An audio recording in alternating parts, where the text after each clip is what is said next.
All right, just when you thought I couldn't make any smaller of an album, I've already done a walkthrough showing you this Happy Easter mini album. It's 3.5 by 4.5, made with Bitty Penny's Easter Blessings paper. But now I want to show you a smaller album I made. The images in this Easter Blessing paper are fabulous. If you're a card maker, you'd love it. If you like to do collage, you're going to love it. I mean, some of the images, here's some of the paper. Obviously, I've cut into it. But some of the images are, what's that, 3 by 3. This one is 2 by 2. And I love the images, and I just wanted to do something small.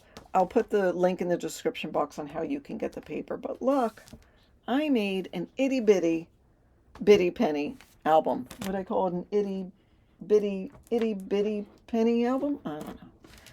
This album measures 2.25 by 2.25.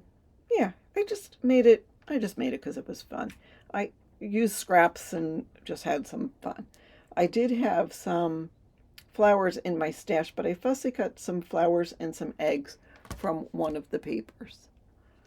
Open it up, and there is a little bunny picture. Here's a little pocket picture of a cross. I did have to cut it down a little bit, but that's okay. Little chickie with the beautiful spring flowers. Gosh, don't you love the collection?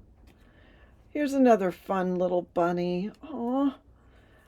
Some flowers with some Easter eggs next to it. And then I just have a little flap and just a little more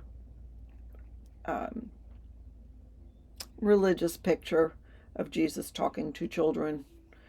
I used some of the background paper for these, so you could write something in here, or you could put little photos. There is no reason why you couldn't put little photos.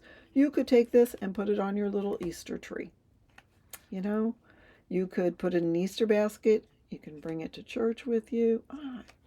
I don't know. It just was something fun to make, and yeah, that's it. So I just wanted to show you that. So that is my itty bitty penny Easter Blessings mini album. Thanks for watching, everyone. Have a fabulous day.